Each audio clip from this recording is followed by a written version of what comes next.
नियमितीकरण की मांग को लेकर ग्वालियर में अतिथि विद्वान पिछले 10 दिनों से फूलबाग चौराहे पर धरना दे रहे हैं, लेकिन सरकार की अनदेखी से नाराज होकर आज उन्होंने अनूठा विरोध प्रदर्शन किया और शहर की सड़कों पर दंडवत यात्रा निकाली।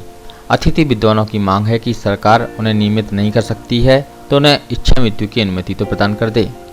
यहाँ बता दें कि इससे पूर्व भी 2019 में जब कांग्रेस की सरकार थी, इस दौरान खुद वर्तमान के मुख्यमंत्री शिवराज सिंह चौहान ने अतिथि विद्वानों के बीच के धरना प्रदर्शन आंदोलन में खुद आकर कहा था कि जैसे ही सरकार आएगी हम अतिथि विद्वानों को नियमित कर देंगे। वहीं उन्होंने कांग्रेस सरकार पर वादा खिलाफी का भी आरोप लगाया था। उनका कहना था कि यह सरकार अतिथि विद्वान और कई लोगों की कई मांगों को पूरा करने के आश्वासन पर बनी है, लेकिन अब लोगों की मांग से कमला सरकार मुकर रही है और अब इसको उखाड़ना जरूरी है। बहनों भाइयों, और केवल बहन भाई नहीं है, छोटे छोटे भांजे भांजी भी यहाँ कड़ाके की सर्दी में रात गुजारने पर मजबूर हैं। अन्याय की अति हो गई है, जुल्म की पराकाष्ठा हो गई है। लोकतंत्र में सरकार का ऐसा बर्बर व्यवहार हमने कभी नहीं देखा। मेरी बहनों और भाइयों, इतने दिन आप बैठो और मैं ना आऊं, यह हो नहीं सकता था, लेकिन मैं एक संकोच के कारण नहीं आया। मुझे लगता था कि सरकार मांग पूरी करेगी, मेरे जाने से कोई बाधा व्यवधान उत्पन्न ना हो और यह ना कहे कि नहीं वो आ गए। इसलिए मैंने अपनी भावनाओं पर काबू रखा था। और नहीं तो खुली आसमान के नीचे ऐसी सर्दी की रातों में मेरे भाई बहन यहां बैठे हैं और मैं ना आऊं, यह हो नहीं सकता था, लेकिन मैं जानबूझ के नहीं आया। मुझे लगता था कि आश्वासन दिया पूरा होगा, पूरा होगा, पूरा होगा, लेकिन 1 बरस पूरा हो रहा है। आज 16 तारीख, 17 को मुख्यमंत्री ने शपथ ली थी, 1 साल पूरा हो गया। वचन पत्र में वचन दिए थे, वादे किए थे, और वचन पत्र रोज आपके सामने आ रहा है, आप दुनिया के सामने रख रहे हो। आज मैं मुख्यमंत्री कमलनाथ जी से मांग करता हूं कि जरा भी गैरत है तो बिना एक क्षण लगाए अतिथि विद्वानों के नियमितीकरण का आदेश।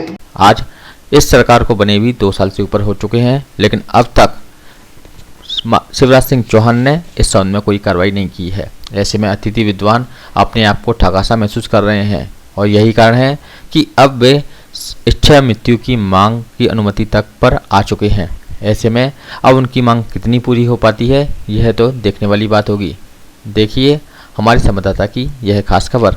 स्वग्राम डॉक्टर मनोज कुमार जैन में शासकीय नेहरू महाविद्यालय सबलगढ़ में अतिथि विद्वान के रूप में कार्यरत हूँ। आप कितने वर्षों से इस व्यवस्था में कार्यरत हैं? मैं विगत इसमें 24 वर्षों से इस व्यवस्था में अध्यापन कार्य कर रहा हूँ। शासन ने आपके लिए अभी तक क्या किया है? अपन अगर विगत 24-25 वर्षों का लेखा जोखा रखें तो इसमें ज़्यादातर जो गवर्नमेंट बीजेपी की रही है, बीजेपी सरकार ने विगत 24 वर्षों में कुछ कार्य नहीं किया अतिथि विद्वानों के हित में, क्योंकि अतिथि विद्वानों मैं खुद 24 वर्षों से इस व्यवस्था में हूँ और अतिथि विद्वानों मुझे खुद इस 24 वर्ष के कार्यकाल में 24 लाख रुपए का भी पेमेंट आज तक नहीं हुआ। मतलब अगर अपन देख के चलें कि प्रतिवर्ष 1 लाख के हिसाब से भी पेमेंट आज तक नहीं हुआ और हम लोग अपना कैसे खर्चा चला रहे हैं, हमारे तमाम बच्चे बच्चियाँ का कैसे कैसे परेशान हैं, इन चीज़ों को हम ही जानते हैं।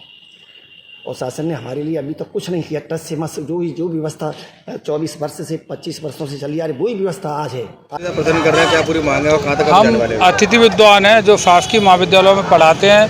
सरकार की शोषणकारी नीति के कारण हम लोगों को जो शोषण हो रहा है उसकी, क्योंकि अब सरकार ने माननीय मुख्यमंत्री शिवराज सिंह चौहान जी ने बोला था कि इनका नियमितीकरण करेंगे, लेकिन अभी तक हमारा नियमितीकरण नहीं हुआ, ना हमारा भविष्य सुरक्षित हुआ है। क्योंकि 16 दिसंबर 2019 को विपक्ष में रहते हुए माननीय मुख्यमंत्री शिवराज सिंह चौहान जी आए थे धरना स्थल पर भोपाल में फाजानी पार्क में, जब भी उन्होंने तत्कालीन मुख्यमंत्री कमलनाथ जी के लिए बोला था कि अतिथि विद्वानों की मांगे जायज़ है, इनका नियमितीकरण किया जाए, ये इधर से उठाकर नहीं बना दिए जाते, इनकी नियुक्ति पूरी पारदर्शिता के तहत होती है।